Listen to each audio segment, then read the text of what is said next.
सभी साथियों का स्वागत है हमारे फाउंडेशन साइंस बैच में। साथियों, हमने क्लास एक कंप्लीट कर ली थी यहाँ पर, जिसमें हमने डिसीज यानी कि रोग वाला चैप्टर कंप्लीट कर लिया था। आज का हमारा टॉपिक है कोशिका। तो अगर हम कोशिका की बात करें, ठीक है, तो हम स्टार्ट करते हैं कोशिका से। तो कोशिका की बात करें साथियों, देखिए, तो कोशिका के अध्ययन को आपसे पूछेगा क्या कहते हैं। कोशिका के अध्ययन को हम कहते हैं साइटोलॉजी। क्या कहते हैं? साइटोलॉजी। जैसे साइट का मतलब कोशिका और लॉजी का मतलब क्या होता है? अध्ययन। यानी कि अगर आपसे पूछे कि कोशिका के अध्ययन को क्या कहते हैं, तो इसे हम साइटोलॉजी या फिर हम कह सकते हैं कोशिका विज्ञान। हिंदी में अगर बोलें कोशिका विज्ञान, या फिर इसे हम क्या कहते हैं? साइटोलॉजी कहते हैं। ठीक। अगर हम खोज की बात की, सबसे पहले कोशिका की खोज किसने की थी? तो यहां लिखा, देखिए, सबसे पहले कोशिका की खोज रॉबर्ट हुक ने की थी। किसने की थी? रॉबर्ट हुक ने की थी। कब की थी? 1665 ईस्वी में। कब की थी? 1665 में, इन 1665। अब कैसी कोशिका की खोज की थी? तो मृत कोशिका की खोज की थी, यानी कि डेड सेल की। किसमें की? कॉर्क में। किसमें की? कॉर्क में। एक लकड़ी होती है, ठीक है, एक ढक्कन होता है बोतल पर लगाने वाला, उसे कॉर्क बोलते हैं। और लकड़ी है, इसका मतलब आपसे ये भी कह सकता है किसमें की थी? पौधों में। तो आप ये कह सकते हैं सबसे पहले रॉबर्ट हुक ने कोशिका की खोज की। कैसी कोशिका की खोज की? मृत यानी कि डेड। किसमें की थी? प्लांट में। किसमें की थी? प्लांट में। देन यहां पर अगर आपसे पूछेगा कि जीवित कोशिका की खोज किसने की, जीवित कोशिका यानी कि लिविंग सेल, तो देखिए यहां पर है एंटोनी वॉन लीवनहॉक, जो है, इन्होंने जीवित कोशिका की खोज की। यानी कि Antonie van Leeuwenhoek discovered living cell. ठीक है। जैसे देखिए जीवाणु, जीवाणु की कोशिका की खोज, शुक्राणु, आरबीसी, प्रोटोजोआ। ठीक है। तो ये जो इन सब की खोज किसने की है? तो आप कहेंगे एंटोनी वॉन लीवनहॉक ने की है। ठीक है। इसके बाद देखिए आता है कोशिका सिद्धांत। तो अगर हम सेल थ्योरी की बात करें, तो देखिए ये आपका दिया था स्लाइडेन ने और स्वान ने। ठीक है, किसने दिया? स्लाइडेन और स्वान ने। कब दिया आपसे पूछेगा? 1838, 1839, 38 से 39 में। 38 में बताया था स्लाइडेन ने, 39 में बताया था किसने? स्वान ने। आपसे ये भी पूछ सकता है कि जो स्लाइडेन थे, इन्होंने पौधों का अध्ययन किया, स्टडी ऑफ प्लांट, और ये क्या थे? एक वनस्पति वैज्ञानिक यानी कि बॉटनिस्ट थे। वहीं अगर हम स्वान की बात करें, तो इन्होंने जंतुओं का अध्ययन किया, और ये कौन थे? जूलॉजिस्ट थे। इन लोगों ने मिलकर जो दिया कोशिका सिद्धांत, उसको देखते हैं। जैसे यहां देखेंगे, पहला इसमें पॉइंट होता है कि प्रत्येक जीव एक या अधिक कोशिकाओं से बने होते हैं। यानी कि all the livings organism are composed of one और मोर सेल। ठीक है। अगर हम बात करें आगे, दूसरा पॉइंट, तो आप कहेंगे कोशिका जीवों की संरचनात्मक और कार्यात्मक इकाई है। यानी कि the cell is the structural and functional unit of living. ठीक है। तो पहला पॉइंट क्या हो गया? प्रत्येक जीव एक या अधिक कोशिकाओं से बने होते हैं। All the livings organism are composed of one और मोर सेल। ठीक है। कहने का मतलब ये है, मैंने पहले मतलब इससे पहले मैंने आपको बताया था, सबसे पहले सेल होती है, फिर टिश्यू होते हैं, फिर ऑर्गन सिस्टम। तो यही कहना चाह रहा है कि कोई भी जो जीव होता है वो एक या अधिक कोशिकाओं से मिलकर बना है। जैसे आपने देखा होगा एक कोशिकीय जीव होते हैं, यूनिसेलुलर, जैसे अमीबा हो गया, प्रोटोजोआ हो गया। देन मल्टी सेलुलर, हम लोग कैसे हैं? मल्टी सेलुलर है, बहुकोशिकीय है। यहां बात करें दूसरा पॉइंट, कोशिका जीवों की संरचनात्मक और कार्यात्मक इकाई है। तीसरा पॉइंट देखिए, सभी कोशिकाओं का निर्माण पूर्व विस्तृत कोशिकाओं से होता है, लेकिन इसका अपवाद होता है विषाणु। विषाणु में ऐसा नहीं होता। All cells arise from pre existing cells except virus. मतलब सभी कोशिकाओं का निर्माण जो पहले से कोशिकाएं बनी है उनसे होता है, लेकिन इसमें वायरस में ऐसा नहीं होता है। ठीक है। तो हमने ये समझ लिया कि सबसे पहले कोशिका की खोज किसने की, जीवित कोशिका की खोज किसने की, और कोशिका सिद्धांत किसने दिया, और क्या होता है। अगर हम कोशिका के प्रकार की बात कर लेते हैं, यहां पर देखिए उत्पत्ति के आधार पर कोशिका के प्रकार, उत्पत्ति के आधार पर कोशिका के प्रकार की अगर बात करें, तो यहां पर देखिए दो प्रकार की कोशिकाएं हैं। एक है आपकी प्रोकैरियोटिक और एक है आपकी यूकैरियोटिक। अगर हम यहां पर बात करें प्रोकैरियोटिक की, तो आप कहेंगे स्पष्ट केंद्रक का अभाव होता है। मतलब यहां पर जो स्पष्ट केंद्रक होता है उसका अभाव होता है। Lake of clear nucleus. ठीक है, तो आप बोलेंगे यहां पर एक तरीके से केंद्रक का अभाव होता है। ठीक, दूसरी चीज इसमें अविकसित कोशिका, अविकसित मतलब अनडेवलप्ड सेल होंगी। कैसी होंगी? मतलब डेवलप्ड विकसित कोशिका नहीं होंगी। कैसी होंगी? अविकसित। जैसे यहां पर जीवाणु की कोशिका है। वहीं अगर हम बात करें यूकैरियोटिक कोशिकाओं की, तो यहां पे पूरी तरह केंद्रक विकसित होगा, पूर्ण विकसित केंद्रक पाया जाता है। ठीक है, यानी कि well developed nucleus is present. सुविकसित कोशिका होगी, यानी कि डेवलप्ड सेल पाई जाएगी। तो जो मेन हमें पढ़ना है वो हम यूकैरियोटिक सेल को ही हमें पढ़ना है, क्योंकि इसके दो प्रकार होते हैं। देखिए, इसके भी दो प्रकार हैं। ये एक होती है पादप कोशिका, जिसे हम प्लांट सेल कहते हैं इंग्लिश में। एक होती है जंतु कोशिका, जिसे हम एनिमल सेल कहते हैं। अब यहां पर कुछ डिफरेंस होते हैं जो डायरेक्टली एग्जाम में पूछे जाते हैं। जैसे देखिए, यहां लिखा है सेल वॉल, यानी कि कोशिका भित्ति प्रेजेंट, यानी कि हम कहेंगे पादप कोशिका में कोशिका भित्ति पाई जाती है, लेकिन जंतु कोशिका में कोशिका भित्ति नहीं पाई जाती। देखिए, सेल वॉल एब्सेंट लिखा हुआ है यहां पर। ठीक है, यानी कि यहां पर आपकी सेल वॉल नहीं पाई जाएगी, यहां पे पाई जाएगी। अगर हम बात करें कि एक होता है प्लास्टिड, जिसे हम लवक कहते हैं, ये लवक पाया जाता है किसमें? पादप कोशिका में। लेकिन ये जो लवक होता है वो एब्सेंट होता है किसमें? एनिमल सेल में। ये मेजर डिफरेंस है जो आपको एग्जाम में डायरेक्ट पूछे जाते हैं। वही देखिए, होता क्या है, कुछ चीजें यहां पाई जाएंगी, कुछ चीजें यहां नहीं पाई जाएंगी, कुछ चीजें यहां पाई जाएंगी, कुछ चीजें यहां नहीं। लेकिन बहुत सी चीजें जो है वो इन दोनों में सेम होती है। ठीक है, तो जो चीजें डिफरेंट होंगी वो मैं आपको बताऊंगा, बाकी तो दोनों में रहेंगी वो। जैसे माइटोकॉन्ड्रिया है, वो प्लांट सेल में भी है, एनिमल सेल में भी है। अब यहाँ देखिए, सेंट्रोसोम जो है तारक का है, ये पाया जाता है एनिमल सेल में, लेकिन पादप कोशिका में नहीं पाया जाता। देखिए, सेंट्रोसोम एब्सेंट। तो इतनी बात आप लोग समझ गए। तो अब हम यही देखेंगे कि प्लांट सेल और एनिमल सेल में अब डायग्राम के थ्रू हम डिफरेंस देखेंगे, फिर एक एक करके इसके पार्ट्स पढ़ेंगे। पादप कोशिका और जंतु कोशिका में क्या अंतर है? तो साथियों, यहाँ पर जो है ये वाली जो सेल है इसे हम कहते हैं प्लांट सेल, और इधर हमने लिखा है जंतु कोशिका। ठीक है, तो यहाँ पर देखिए, सबसे पहले बात करें तो ये जो पादप कोशिका है इसकी दो लेयर है, यानी कि दो परत होती हैं। जो इसकी सबसे बाहरी परत है उसे हम कहते हैं सेल वॉल, यानी कि कोशिका भित्ति। जैसे कि अभी हमने देखा था कि जो पादप कोशिका होती है उसमें सेल वॉल पाई जाती है, लेकिन जंतु कोशिका में सेल वॉल नहीं पाई जाती है। तो पहली चीज तो कि कोशिका भित्ति जो है वो जंतु कोशिका कोशिका भित्ति जो है पादप कोशिका में पाई जाती है, और ये पादप कोशिका का बाहरी आवरण होता है। अब देखिए, एक होती है कोशिका झिल्ली, ये आपकी पादप कोशिका और जंतु कोशिका दोनों में पाई जाती है। लेकिन आपसे पूछे, जो कोशिका झिल्ली है वो आपका पादप कोशिका की मतलब पादप कोशिका की आंतरिक परत होती है, इनर लेयर, और वहीं जो आपकी जंतु कोशिका की कैसी होती है? आउटर लेयर होती है। इसके बाद आप देख रहे होंगे यहां पर भी केंद्रक है और यहां पर भी केंद्रक है। इसका केंद्रक जो है थोड़ा उठा हुआ होता है, क्योंकि इसमें जो राजधानी होती है वो बहुत बड़ी होती है और एक ही होती है, और यहाँ पे राजधानी छोटी होती है, बहुत सारी होती है। तो अगर आपसे पूछे, राजधानी जो है वो पादप कोशिका में एक होगी, बहुत बड़ी होती है, और राजधानी जो है वो जंतु कोशिका में कैसी होती है? छोटी होती है, बहुत सारी होती है। चलो, वो तो बात की बात है, फिलहाल हम केंद्रक पे फोकस करते हैं। तो केंद्रक देखिए, यहाँ भी होता है, यहाँ भी होता है, और केंद्रक जो होता है वो उसे कोशिका का मैनेजर कहते हैं। क्या कहते हैं? मैनेजर।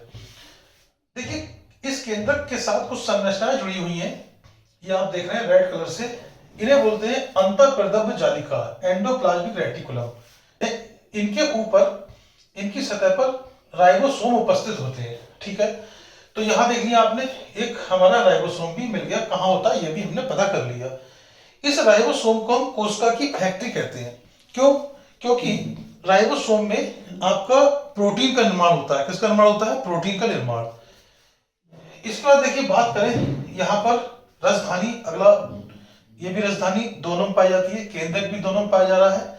ठीक है, एंडोप्लाज्मिक रेटिकुलम भी दोनों में पाया जाता है, राइबोसोम भी दोनों में पाया जाएगा।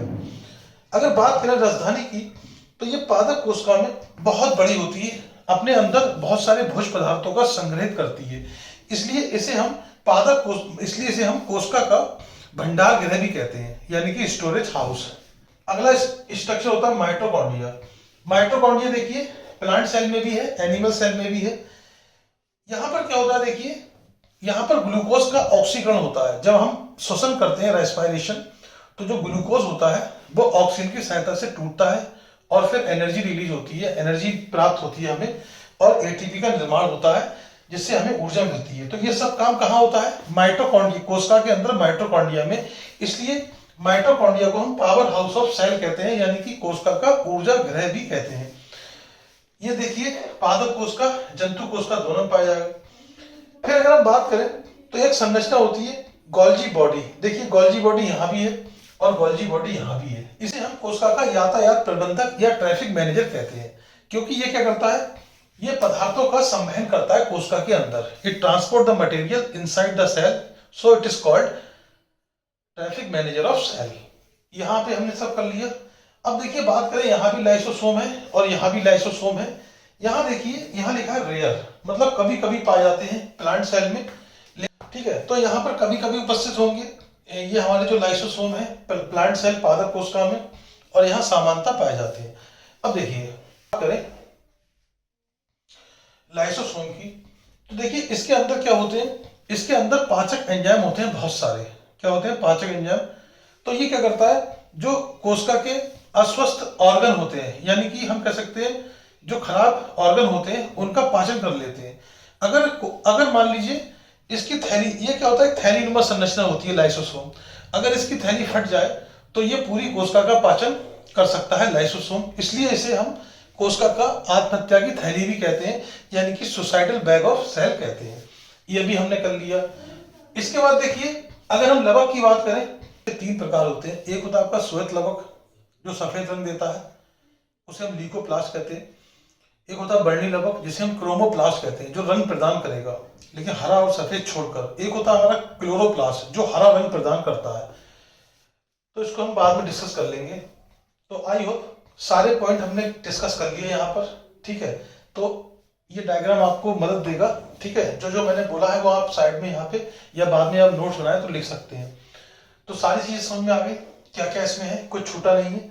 अब हम एक एक करके इसके पहले हम, अच्छा एक चीज और साथियों, ये जो कोशिका है इसके अंदर एक द्रव पाया जाता है। इस कोशिका के अंदर एक द्रव पाया जाता है,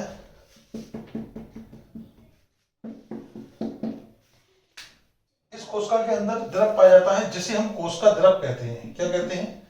कोशिका द्रव। कोशिका द्रव यानी कि इंग्लिश में बोलेंगे साइटोप्लाज्म। अगर आपसे ये पूछता है कि कोशिका द्रव क्या काम करेगा, तो आप बोलेंगे कि इसके अंदर जो कोशिका के अंग हैं, जिन्हें हम कोशिकांग या ऑर्गेनेल्स कहते हैं, वो डूबे रहते हैं, ठीक है, या वो उपस्थित होते हैं। लेकिन याद रखेंगे, ये जो केंद्रक है इसका एक अपना अलग द्रव होता है, ठीक है। इस केंद्रक के चारों ओर पाया जाएगा कोशिका द्रव। अगर कहाँ पाया ये पूछे तो केंद्रक झिल्ली और ये आपकी कोशिका झिल्ली, इसके बीच में होता है आपका क्या? ये कोशिका द्रव। अब हम एक एक करके सारे पॉइंट को डिस्कस करते हैं आगे। कोशिका की संरचना, इससे आपको थोड़ा समझ में आ जाएगा कि आगे हमें किस तरीके से, मतलब कौन सी चीज किसमें आती है। तो देखिए कोशिका की संरचना को हमने 2 भागों में बांटा है। नंबर 1 है हमारा कोशिका भित्ति यानी कि सेल वॉल। नंबर 2 है हमारा जीव द्रव यानी कि प्रोटोप्लाज्म। कोशिका भित्ति और जीव द्रव। अगर हम बात करें तो यहाँ देखिए कोशिका भित्ति, कोशिका झिल्ली हो जाएगा, यहाँ जीव द्रव। अब देखिए ये जो जीव द्रव है इसको भी 2 भागों में बांटा गया है जीव द्रव की। तो इसमें कोशिका द्रव, केंद्रक और अन्य जो ऑर्गन होते हैं वो सब आते हैं। अब देखिए केंद्रक को छोड़कर जितने भी ऑर्गन्स थे वो सब कोशिका द्रव के अंदर उपस्थित होते हैं। 2-3 मैंने लिख दिए हैं, जैसे आपका गोल्जी काय, जैसे गोल्जी काय, जैसे अंतःप्रदप जालिका और माइटोकॉन्ड्रिया। वही अगर केंद्रक की बात करें तो केंद्रक 4 भागों से मिलकर बना होता है। एक होता है केंद्रक कला यानी कि केंद्रक झिल्ली, जिसे हम कहते हैं केंद्रक न्यूक्लियर मेम्ब्रेन। एक होता है आपका केंद्रिका, जिसे हम न्यूक्लियोलस कहते हैं। एक होता है आपका केंद्रक द्रव, जिसे न्यूक्लियोप्लाज्म कहते हैं। और एक होता है आपका साथियों क्रोमैटिन धागे या गुणसूत्र धागे, इन्हें हम क्रोमैटिन थ्रेड्स कहते हैं। तो यहां तक आप लोग समझ गए। अब हम सबसे पहला हमारा है कोशिका भित्ति। तो देखिए कोशिका भित्ति, इसे हम सेल वॉल कहते हैं। ये सिर्फ पादप कोशिका में पाई जाती है, याद रखेंगे। आपसे पूछेगा कहाँ पाई जाती है, सिर्फ पादप कोशिका प्लांट सेल में पाई जाती है। पादप कोशिका का बाहरी आवरण, मतलब ये कहना चाह रहे हैं कि जो कोशिका भित्ति है ये पादप कोशिका का बाहरी आवरण होता है। It is outer layer of plant cell. देखिए कोशिका भित्ति मृत यानी कि डेड, दृढ़ यानी कि रिजिड और पारगम्य होती है। पौधों की कोशिका भित्ति किससे बनी होती है? तो वो आपकी सेलुलोज से बनी होती है। किससे बनी होती है? सेलुलोज से। शैवाल की कोशिका भित्ति ये भी सेलुलोज से बनी होती है। मतलब चाहे प्लांट की पूछे, क्योंकि शैवाल भी क्या है? एक पौधा है, हालांकि मैंने लिख दिया अलग अलग। तो पौधों की कोशिका भित्ति सेलुलोज से बनी होती है, शैवाल की कोशिका भित्ति सेलुलोज से बनी होती है। यहाँ देखिए अगर आपसे कवक की कोशिका भित्ति पूछता है तो ये काइटिन से बनी होती है। किससे बनी होती है? काइटिन से बनी होती है। वहीं अगर आपसे पूछे जीवाणु की कोशिका भित्ति बैक्टीरिया की, तो ये म्यूकोपेप्टाइड और पेप्टिडोग्लाइकॉन से मिलकर बनी होती है। किससे बनी होती है? म्यूकोपेप्टाइड और पेप्टिडोग्लाइकॉन से मिलकर बनी होती है। दूसरे नंबर पे है कोशिका झिल्ली। कोशिका झिल्ली को हम इंग्लिश में सेल मेम्ब्रेन कहते हैं। क्या कहते हैं? Cell membrane. तो साथियों अगर हम इसकी बात करें तो आप देखेंगे ये जंतु और पादप कोशिका दोनों में पाई जाती है।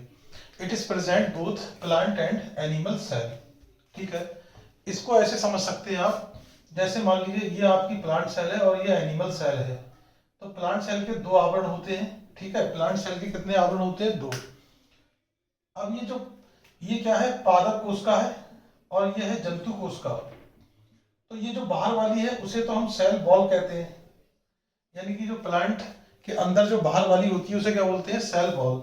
और जो अंदर वाली है आप कह सकते हैं कि प्लांट सेल की अंदर वाली और जंतु कोशिका की बाहर वाली, इसी को बोलते हैं सेल मेम्ब्रेन। तो पहला पॉइंट तो ये हो गया कि जंतु और पादप कोशिका में दोनों में पाई जाती है। लेकिन दूसरा पॉइंट ये भी हो सकता है, आप ये कह सकते, अगर आपसे कोशिका झिल्ली की बात करें तो आप कहेंगे ये पादप कोशिका, जो पादप कोशिका है उसका आंतरिक आवरण है। कैसा है? आंतरिक, यानी कि प्लांट के अंदर ये कैसा है? इनर लेयर है। और वहीं अगर हम बात करें जंतु कोशिका का तो उसमें तो एक ही होती है, बाहरी। यानी कि एनिमल की अगर हम बात करें तो एनिमल में ये कैसा है? बाहरी आवरण होता है, यानी कि आउटर लेयर।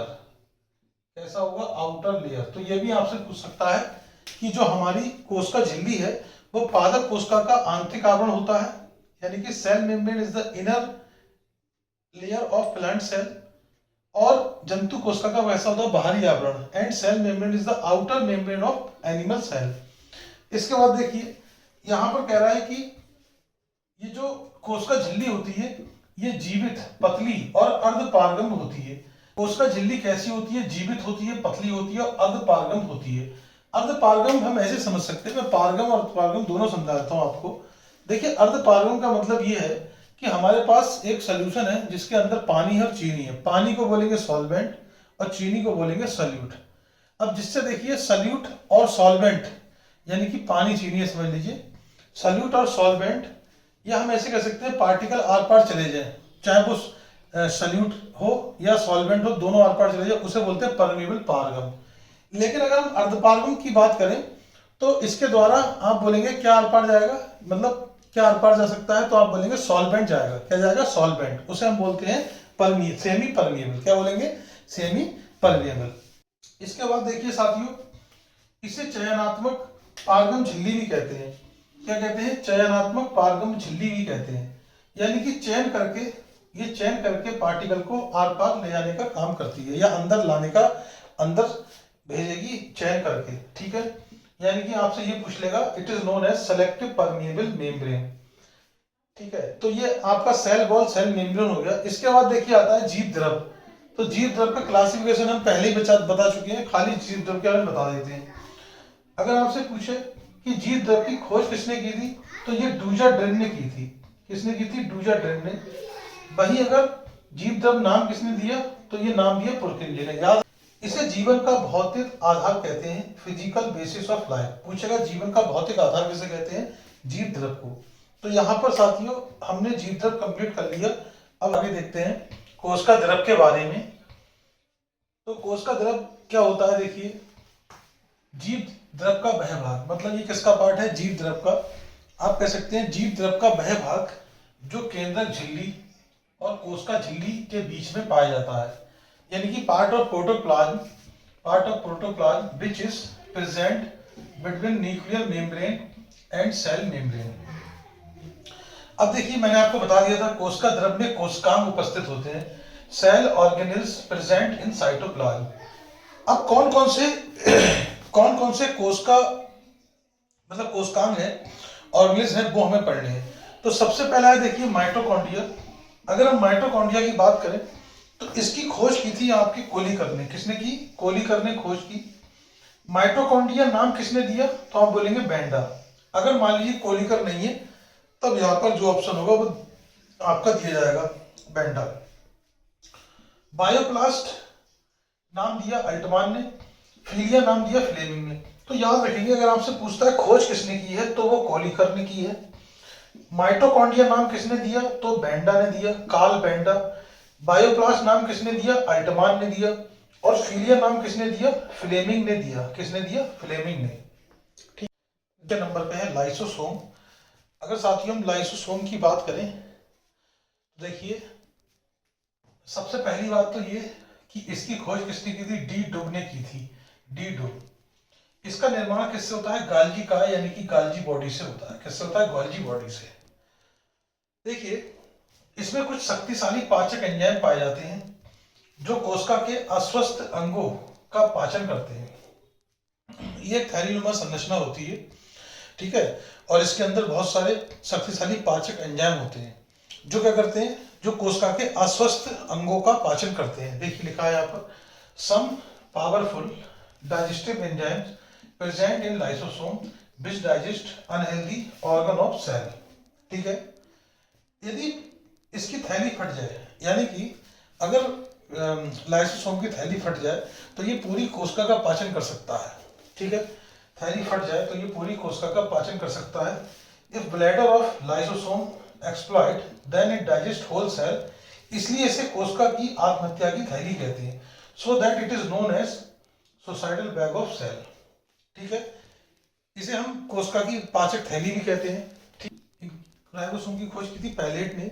और दूसरी बात देखिए जैसे कि मैंने आपको बताया था केंद्रक के पास अंतःप्रदव जालिका पाई जाती है। तो यहाँ केंद्रक के पास जो पास वाली होती है उन्हें चिकने अंतर जो पास वाली होती है उसे हम रफ एंडोप्लाज्मिक रेटिकुलम मतलब इनको हम बोलते हैं खुरदरे अंतःप्रदव जालिका। और इन्हीं के ऊपर पाए जाते हैं हमारे राइबोसोम। और जो दूर होती है उन्हें कहते हैं चिकने अंतःप्रदव जालिका। तो आप बोलेंगे ये खुरदरे अंतःप्रदव जालिका की सतह पर पाए जाते हैं। कहाँ पाए जाते हैं? खुरदरे मतलब रफ एंडोप्लाज्मिक रेटिकुलम सरफेस पर पाए जाएंगे। Present on the surface of rough endoplasmic reticulum या फिर present rough endoplasmic reticulum surface. देखिए पूछता है ये जो होते हैं हमारे राइबोसोम ये आरएनए और प्रोटीन के संयोग से बने होते हैं यानी कि form by combination of RNA and protein.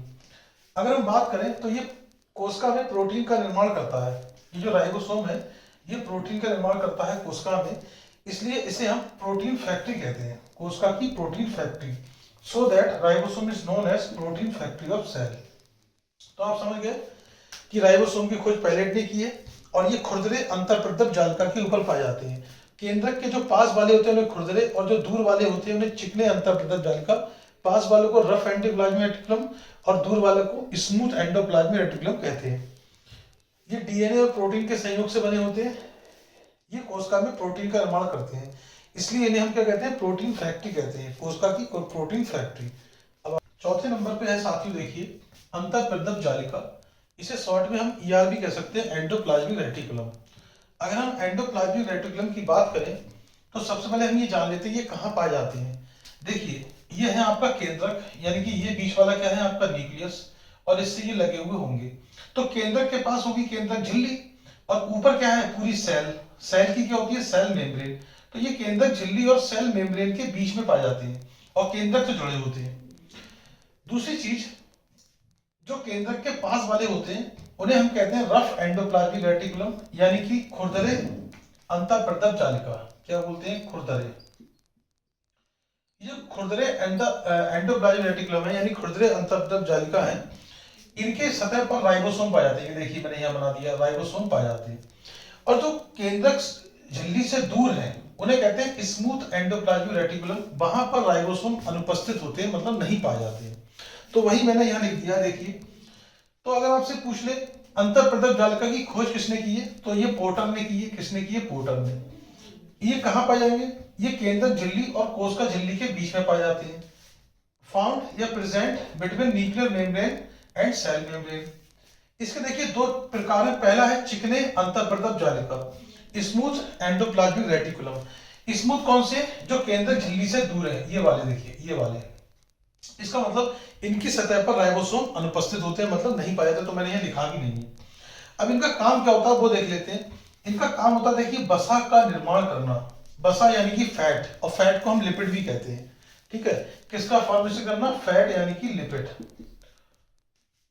दूसरा देखिए विषैले पदार्थों को बाहर निकालता है। इसका और क्या काम है? यानी कि आपसे पूछ लेगा डिटॉक्सिफिकेशन करता है, रिमूव टॉक्सिक सब्सटेंस। दूसरे नंबर पे आता है आपका खुरदरे अंतःप्रदप जालिका। इसके दो प्रकार थे, पहला चिकने अंतःप्रदप जालिका, दूसरा खुरदरे अंतःप्रदप जालिका।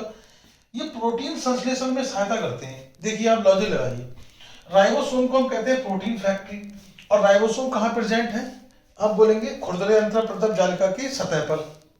इसका मतलब प्रोटीन का जो संश्लेषण होगा उसमें सहायता करेंगे, यानी कि help in synthesis of protein, और इनकी सतह पर राइबोसोम पाए जाते हैं। ठीक है, तो ये हो गया हमारा अंतःप्रदप जालिका। अब हम आगे देख लेते हैं। ये चैप्टर थोड़ा बड़ा है, तो हम अब जो है जो आगे का मतलब इसका जो रह गया है पार्ट, वो हम अगले पार्ट में कवर कर लेंगे। ठीक है, तो अगले वीडियो यानी कि क्लास 3 में हम इसको कवर कर लेंगे।